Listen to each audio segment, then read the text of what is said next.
नमस्कार दोस्तों, मैं दीपक शुक्ला आपका स्वागत करता हूं आपके अपने YouTube channel A to Z banking information पर। दोस्तों, आज के वीडियो में हम बात करेंगे केसीसी यानी किसान क्रेडिट कार्ड खाते पर ब्याज डेली लगता है या फिर मंथली लगता है या फिर हाफ ईयरली लगता है या फिर ईयरली लगता है। क्योंकि इस विषय पर किसानों को बहुत ज़्यादा कन्फ्यूजन रहता है कि केसीसी का ब्याज उन्हें डेली बेसिस पर देना होता है या फिर मंथली बेसिस पर देना होता है या फिर हाफ ईयरली बेसिस पर देना होता है या फिर ईयरली बेसिस पर देना होता है। दोस्तों, वीडियो में आगे बढ़ें और आप लोगों को इस पूरे विषय पर विस्तार से जानकारी दें उससे पहले आप सभी लोगों से मेरी एक ही रिक्वेस्ट है, अगर अभी तक आपने हमारे चैनल को सब्सक्राइब नहीं किया है तो प्लीज सब्सक्राइब कर लीजिएगा।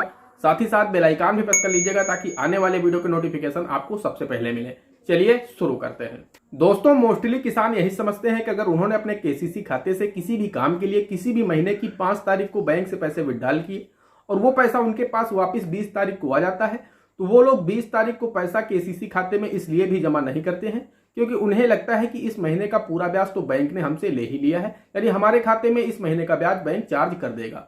इसलिए वो बैंक को 20 तारीख को पैसा वापस नहीं करते हैं। उन्हें लगता है इस पैसे को 10 दिन हम अपने उपयोग में रखेंगे और उसके बाद इस पैसे को हम 30 तारीख को जमा कर देंगे क्योंकि बैंक ने मुझसे इस महीने का ब्याज तो ले लिया है। लेकिन दोस्तों, ऐसा नहीं होता है। हाँ, पहले कभी होता था, चाहे आपका पैसा बैंक के पास में हो या फिर बैंक का पैसा आपके पास में लोन के रूप में हो, 5 तारीख से लेकर के 25 तारीख के बीच में जो भी अधिकतम राशि होती थी बैंक उसी अमाउंट पर उस महीने का ब्याज लगा देता था। यानी अगर आपका पैसा बैंक के पास में है तब बैंक आपको जो भी अधिकतम राशि होती थी 5 तारीख से 25 तारीख के बीच में उस पर ब्याज उस महीने का कैलकुलेट कर देता था। वहीं अगर बैंक का पैसा आपके पास में है और वो 5 तारीख से 25 तारीख के बीच में जो भी अधिकतम राशि होती थी उस पर बैंक इंटरेस्ट लगा देता था और आपके खाते में उसे कैलकुलेट करके ऐड कर देता था, यानी आपको उस पूरे महीने का ब्याज उस अमाउंट पर देना पड़ता था। लेकिन दोस्तों, अब ऐसा नहीं है। दोस्तों, मैं पहले ही अपने कई वीडियोज में इस विषय पर जानकारी दे चुका हूं। अगर आप हमारे चैनल के रेगुलर व्यूअर हैं तब दोस्तों आप लोगों को पता होगा। लेकिन दोस्तों, अगर आप हमारे चैनल पर आज पहली बार आए हैं, आप हमारे पहली बार वीडियो देख रहे हैं, तो दोस्तों मैं आप लोगों को बता देना चाहता हूं कि केसीसी यानी किसान क्रेडिट कार्ड खाते पर 7% ब्याज वार्षिक देना होता है, रुपए 3 लाख तक के अमाउंट पर।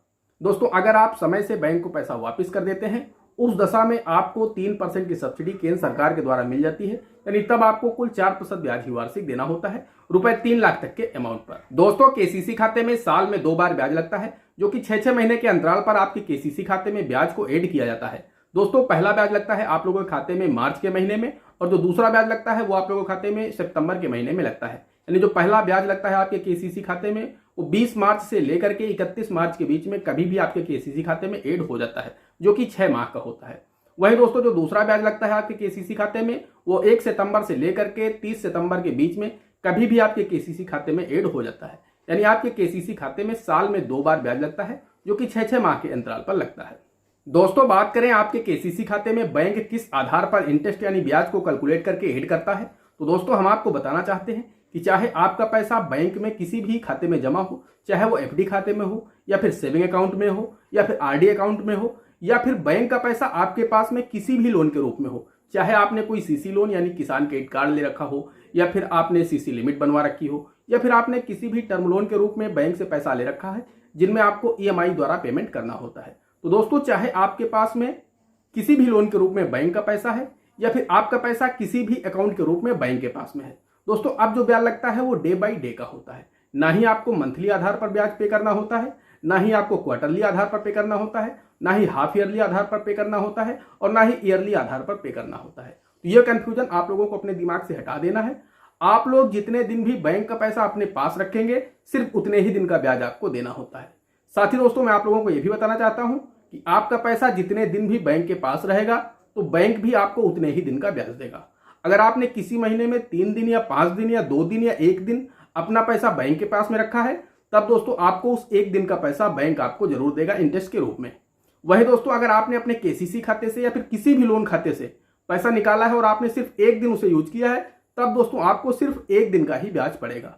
कुछ लोगों के मन में भ्रांति होती है कि मैंने अगर 1 तारीख को किसी भी लोन खाते से पैसा विड्रॉल कर लिया है और मैं 2 तारीख को उसे जमा कर रहा हूं तो मुझे पूरे महीने का ब्याज पड़ जाएगा। लेकिन दोस्तों, मैं आपको बताना चाहता हूं ऐसा नहीं है। अब ये व्यवस्था खत्म कर दी गई है। पहले ऐसी व्यवस्था थी कभी, लेकिन दोस्तों अब ऐसा नहीं है। अब चाहे आपका पैसा बैंक के पास जमा हो या फिर बैंक का पैसा आपके पास में हो, आप जितने दिन उसे यूज करेंगे ब्याज आपको सिर्फ उतने ही दिन का देना होगा, न कि उस पूरे महीने का। तो दोस्तों, आप लोगों को अच्छी तरह से बात समझ में आ गई होगी कि आप जितने दिन पैसा अपने पास रखेंगे सिर्फ उतने दिन का ही ब्याज देना होगा। मान लीजिए अगर आप 5 तारीख को बैंक से किसी भी लोन खाते से पैसा निकालते हैं और आप 20 तारीख उसे वापस कर देते हैं, तब दोस्तों आपको कुल 15 दिन का ही ब्याज बैंक को देना होगा। तो इसलिए दोस्तों आप लोग इस कंफ्यूजन को दिमाग से हटा दीजिए कि बैंक आपसे महीने भर का ब्याज चार्ज करेगा। तो इसलिए दोस्तों आप लोग पैसे को घर पर कभी भी ना रखें। आपको अगर 4 दिन बाद आवश्यकता है तब दोस्तों आज ही आप अपने पैसे को बैंक में डाल दीजिए। अगर वो आपका पैसा है तब दोस्तों बैंक आपको 3 दिन का ब्याज देगा, चौथे दिन आप बैंक से निकाल लेंगे। तो दोस्तों उसमें से 2, 4, 5, 10, 20 कुछ रुपए तो बढ़ेंगे। जिस हिसाब से आपका अमाउंट होगा उस हिसाब से आपको ब्याज मिलेगा। यानी अगर 3 दिन भी आपका पैसा बैंक खाते में रहेगा तो आपको उसका ब्याज मिलेगा।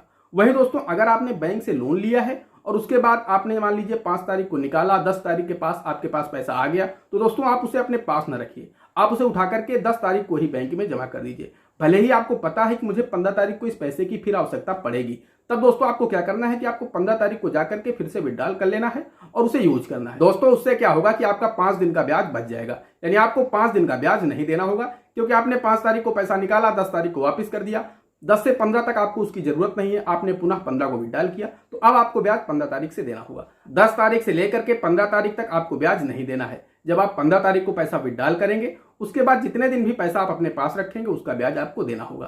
तो दोस्तों आप लोग अच्छी तरह से समझ गए होंगे कि बैंक आपसे ब्याज किस आधार पर कैलकुलेट करता है, किस तरह से आपके खाते में ऐड करता है। दोस्तों जो केसीसी का खाता है इसमें आपको साल में 2 बार यानी सितंबर और मार्च के महीने में आपके केसीसी खाते में ब्याज कैलकुलेट करके ऐड कर दिया जाता है। वही दोस्तों जो टर्म लोन खाते होते हैं जिनमें मंथली इंस्टॉलमेंट देनी होती है, उन खातों में हर महीने की 30 तारीख को ब्याज कैलकुलेट करके ऐड कर दिया जाता है। यानी जिनको इंस्टॉलमेंट देनी होती है, जिस लोन की मंथली इंस्टॉलमेंट होती है उसमें हर महीने ब्याज लगता है। यानी हर महीने ब्याज लग करके कैलकुलेट होके आपके खाते में ऐड हो जाता है और अमाउंट घट बढ़ जाता है। वही दोस्तों जो केसीसी खाता होता है उसमें ब्याज तो डे बाई डे का होता है। यानी जितने दिन आपके पास पैसा बैंक का है या फिर आपने जितने दिन बैंक का पैसा अपने पास रखा है, बैंक आपसे उतने दिन का ही ब्याज लेगा। लेकिन दोस्तों उसे कैलकुलेट करके ऐड बैंक 6 महीने में ही करता है। तो इसलिए दोस्तों आप लोग अच्छी तरह से समझ गए होंगे कि केसीसी खाते में या फिर किसी भी लोन खाते में या फिर आपके सेविंग एफडी आरडी खातों में बैंक किस आधार पर कैलकुलेट करके ऐड करता है। दोस्तों आशा करता हूं आप लोगों को जानकारी पसंद आई होगी। अगर जानकारी पसंद आई हो तो प्लीज वीडियो को एक लाइक कर दीजिएगा। साथ ही साथ चैनल पर नए हैं, चैनल पर पहली बार आए हैं तो चैनल को सब्सक्राइब अवश्य कर दीजिएगा। दोस्तों आज के वीडियो में इतना ही। मिलते हैं अगले वीडियो में किसी अगले इंटरेस्टिंग टॉपिक के साथ। तब तक के लिए जय हिंद, जय भारत।